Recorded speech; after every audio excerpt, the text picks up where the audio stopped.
सुप्रभात बच्चों।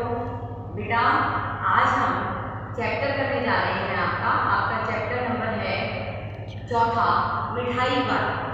और जैसे कि आप सब जानते हैं कि बच्चों को जब गली में कोई बेचने के लिए आता है सामान, तो उससे सामान लेना बहुत ही अच्छा लगता है। तो आज आप इस चैप्टर को पढ़कर भी बहुत खुश होने वाले हो, क्योंकि इस चैप्टर में भी जो पात्र है वो जगह जगह पर अपनी अलग अलग चीज़ों के माध्यम से बच्चों के पास जाता है और वह बच्चों से बहुत प्यार करता है। उसके साथ एक ऐसी ट्रेजेडी हुई है जिसके कारण वो बच्चों के बीच में रहना चाहता है, बच्चों के साथ समय व्यतीत करना चाहता है। तो यहाँ पे भी इस कहानी को मैं आपको समझाऊंगी और इस कहानी को पढ़कर आपको बहुत ही आनंद आने वाला है। तो सभी आप मेरे साथ तैयार हो इस आनंद को लेने के लिए? तो चलिए शुरू करते हैं। बहुत ही मीठे स्वरों के साथ वह गलियों में घूमता हुआ कहता, बच्चों को बहलाने वाला, खिलौने वाला।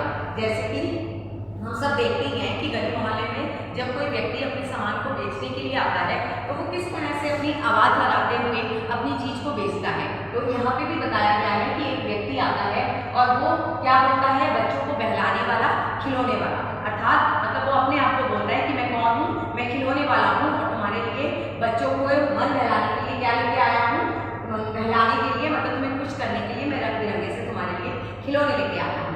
अब ऐसी आवाज़ सुनकर तो हर कोई जो बच्चे हैं वो आपको पता ही है कि किस तरह खुश हो जाते हैं और लेने के लिए दौड़ पड़ते हैं। तो इसी तरह से वो अपनी चीज़ों को बेचने के लिए आवाज़ें लगाया करता था। इस अधूरे वाक्य को वह ऐसे विचित्र मतलब अनोखे किंतु मादक मधुर स्वर से, मादक मतलब मस्त करने वाले, और मधुर ढंग से गाकर कहता कि सुनने वाले एक बार अस्थिर होते मतलब बेचैन हो जाते। उसकी आवाज़ लोगों को अपनी ओर आकर्षित करती थी।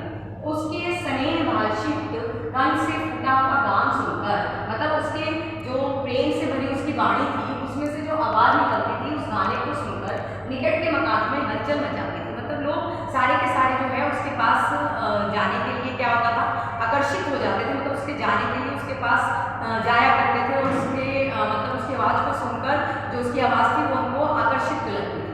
और छोटे छोटे बच्चों को अपनी गोद में लिए उठतियाँ चीखों को उठाकर छज्जों पर नीचे झाँकने लगती। चीखों आपने देखा होगा, जो हम धूप से बचने के लिए जो क्लोथ टाइप लगा देते हैं, चटाई टाइप, जिस तरह आपने देखा होगा, जो शेड टाइप होता है जो घरों में लटका सा रहता है, जिसको हम हैंग भी कर सकते हैं फोल्ड करके। तो उस तरह का कुछ होता है जो हमें धूप और हवा वगैरह से बचाता है। तो घरों में इस तरह से मोस्टली चीख टांग दिए जाते हैं। तो उसके लिए कहा गया है कि चीखों को उठाकर छज्जों पर नीचे झाँकने लगती। मतलब जो स्त्रियाँ होती थी वो क्या करती थी, उठाकर देखा करती थी कि गली में कौन आया होता है।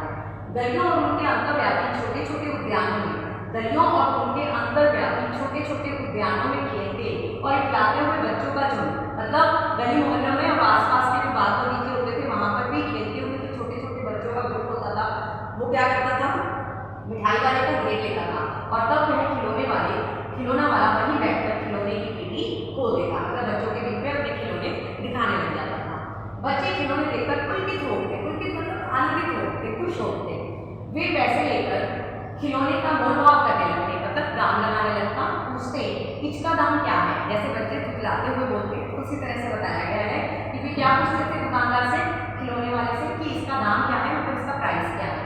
और इसका मतलब अलग अलग जो खिलौने होते थे उनके सामने, तो वो अलग अलग उनका रेट पूछा करते थे। और इसका खिलौने वाले बच्चों को देखता और उनकी नन्ही नन्ही उंगलियों से पैसे ले लेता और बच्चों की इच्छा अनुसार उन्हें खिलौने दे देता। खिलौने लेकर फिर बच्चे उछलने कूदने लगते और तब फिर खिलौने वाला उसी प्रकार गाकर कहता, बच्चों को बहलाने वाला, खिलौने वाला। सागर की हिलोरे की भांति उसका यह मादक गान, मतलब मस्ती भरा जो गान था, जिस तरह सागर की हिलोरे आपने देखा है कितना अपने मन को अच्छी लगती है, क्यों, क्योंकि वो कभी अप और कभी डाउन इस तरह से होती है। तो उसी तरह इसकी आवाज़ भी कभी धीरे और कभी क्या होती थी, तेज होती रहती थी। तो इसलिए कहा गया है कि मकानों में इस ओर से उस ओर तक लहराता हुआ पहुंचता और खिलौने वाला आगे बढ़ जाता। राय विजय बहादुर के बच्चे भी एक दिन खिलौने लेकर घर आए। यहाँ पे बताया गया है कि जो उस गली में एक राय विजय बहादुर नाम के व्यक्ति रहते थे, तो उनके बच्चे भी एक दिन खिलौने लेकर आए। फिर दो बच्चे थे, चुन्नू और मुन्नू। तो राय विजय बहादुर जी के कितने बच्चे थे बेटा, दो, चुन्नू और मुन्नू। चुन्नू जब खिलौने ले आया तो बोला, मेरा भोला कैसा सुंदर है, मतलब जैसे कि बच्चे खिलाते हुए बोलते हैं, तो उनमें से एक ने बोला कि चुन्नू ने बोला, चुन्नू जब खिलौने ले आया तो वो क्या बोलता है, मेरा भोला कितना सुंदर है। मुन्नू बोला, ओ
एक बात के लिए वो भी हैरान थी। कौन?